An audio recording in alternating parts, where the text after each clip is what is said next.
Virtually everything I'm going to say is PCS policy.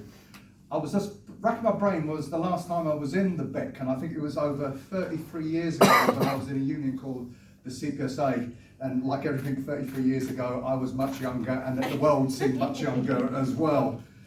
The PCS position was actually arrived at fairly swiftly, partly because you probably heard of our General Secretary, Mark Swatka, was very, very clear from day one of the invasion and put it to the NEC, we had an emergency NEC, that the Ukrainian trade union movement and people of Ukraine should be supported.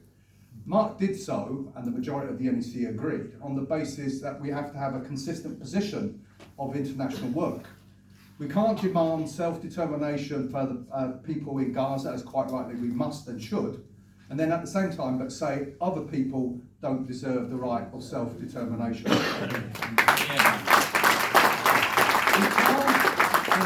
did at the time denounce the invasion of Iraq and said, despite Saddam Hussein, it was unlawful, it was wrong, and then turn around and say that, however, an invasion by Russia is somehow correct. In other words, we have a consistent position that we've taken over the years, and we applied that analysis to Ukraine. And I think anybody else who has a consistent position must support the people and trade union of Ukraine. I just think that's straightforward ABC internationalism and straightforward ABC, I'll be blunt, trade unionism as well. Now, in terms of the myths that I understand are going round as to the trade union movement in Ukraine, I was there with a delegation from my union in November, so it's not that far away. Now, I'm told that one of the myths is that there are no trade unions in Ukraine, that they either don't exist or they're banned. In that case, I say, I don't know what these two sisters here are doing. They're obviously frauds. So you should expel them immediately. If they don't exist, then I have to be honest, the Ukrainian state must have gone through enormous sort of efforts to self-decept us, where they held meetings of dozens and dozens of people. We intended a conference. If that's all false, then as I said, I don't understand why they were trying to persuade me and my fellow delegates we're not that important a union that somehow that they should go to those great lengths. I conclude on the balance of all the evidence that actually trade unions do actually exist in Ukraine. They exist, they're free, they have different ethos and obviously lineage than trade unions in Britain. There is a federation that was the state federation that has been cut adrift by the state, because I understand another myth going around the houses is that if there are trade unions, so they don't exist, but if they somehow do exist, they're actually state sort of vehicles. They're not, and in fact actually it's quite correct to say that the state is attacking trade unionism and trade union rights in that country.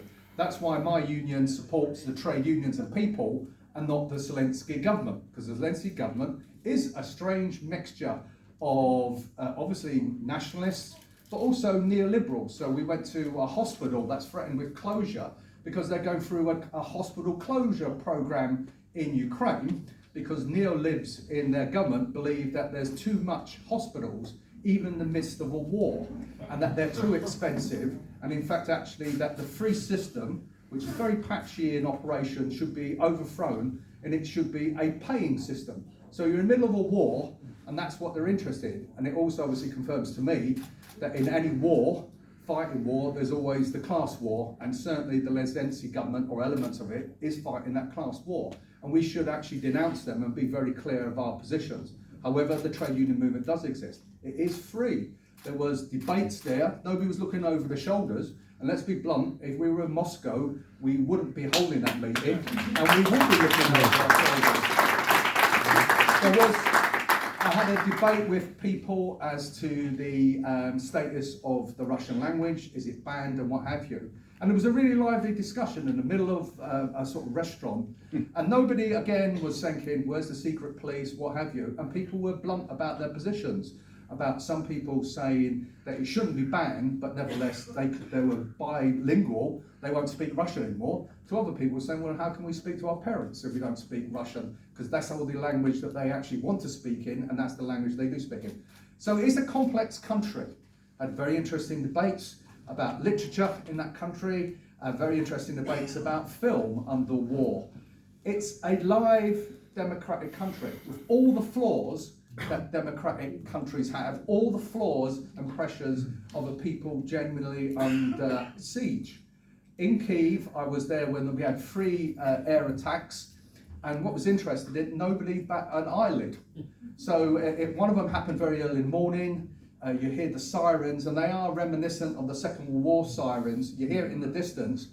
Immediately jumped out of bed, pulled the curtains to see if anybody else was taking in notice, and everybody was just calmly walking up and down.